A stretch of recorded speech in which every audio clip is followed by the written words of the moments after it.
At one point, maybe a few months back, I really thought Xiaomi's A series was dead. But here it is, it's back with a bang.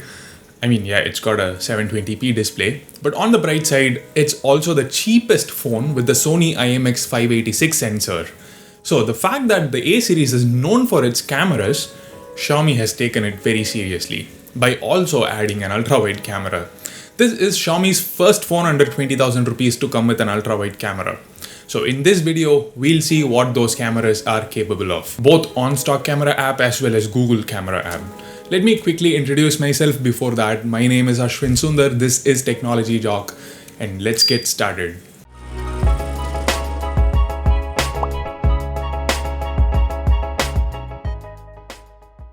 If you are planning to get the Mi A3, you should check out these quality tempered glasses from our sponsor, Glazed Ink. I mean, they're available for a lot of other phones as well. They have two versions, and one of them has actual 2.5D curved glass. So it covers the entire screen without leaving any air bubbles. You can avoid these awkward gaps on the sides which you get from installing most other tempered glasses in the market. So do check out Glazed Ink, link in the description, use the coupon code TJOCK to get 10% discount. The link to the Google Camera APK as well as the configuration file is given in the description. Remember, you need to load the configuration file for it to work properly. If you don't know how to do it, watch this video. It's a quick 30-second process, it's easy. So in broad daylight, surprisingly, the stock camera captures really good images, comparable to the Google camera shots. In fact, in some situations, I found the stock camera images to be better. Here, the shadows or the darker regions are brighter on the stock camera image. Look at those trees. But the problem is the stock camera tends to overdo it sometimes, as in it tries to capture a really high dynamic range scene and ends up smudging up the details. There is a huge loss of details. It's weird because I didn't come across anything like this on the Redmi Note 7 Pro. That one has the same camera and presumably same software processing.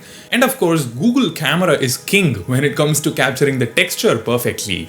Look here, the lighting was harsh and the stock camera overexposed those petals.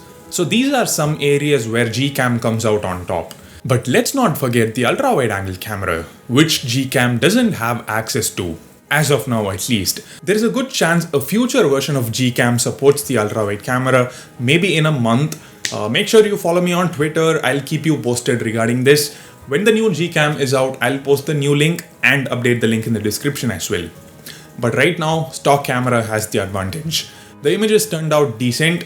It's nowhere as good as the ultra wide camera on the Redmi K20 and K20 Pro, but looks like it's quite similar or even better than the ultra wide camera on the likes of Vivo Z1 Pro, Galaxy M30 and other similarly priced phones.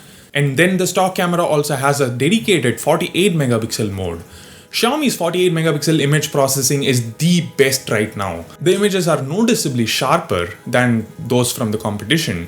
For example, here's a comparison between the 48 megapixel images of K20 Pro and OnePlus 7 Pro. We can clearly see that Xiaomi's image processing is superior. And here's one more comparison between Redmi Note 7 Pro, Realme 3 Pro, Galaxy M40 and Galaxy A50, all of which have a dedicated high-resolution mode, 48, 64, 32 and 25 megapixels respectively. And the Mi A3's performance is no different, it's excellent. When it comes to portrait mode, on the Google camera images, the edges of the subject are sharper. The images also have way more details. But the edge detection itself is not perfect. We can clearly see a lot of places where it has failed to apply the background blur. Basically, once again, Gcam is better when you just consider it as a regular image, but it's not a regular image, it's a portrait, and edge detection is what's really important in portraits, and the stock camera excels at that. Now Gcam totally makes up for it in the selfie portrait department. The edge detection is really good and of course the overall quality is better than stock cam selfies. Notice the difference in dynamic range. The background details are preserved. Now on to low light photos. Here there are no ifs or buts. The Google camera is clearly better. There's a pretty big difference in the level of noise.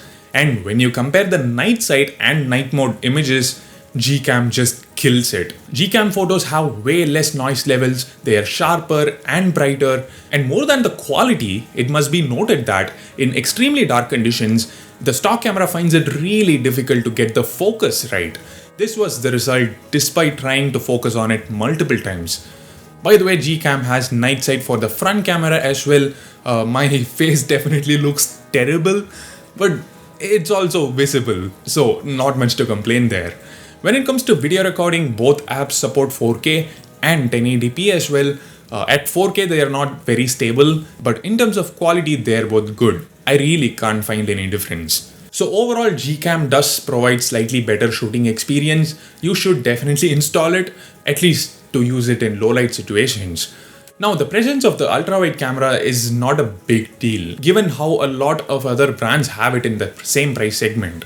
Samsung and Realme, for example. But the fact that Xiaomi has provided the IMX586 sensor makes this the best camera smartphone under 13,000 rupees. Of course, like we saw earlier, there are a few minor bugs like the over smoothing effect in HDR mode, and Xiaomi should fix them via OTA updates.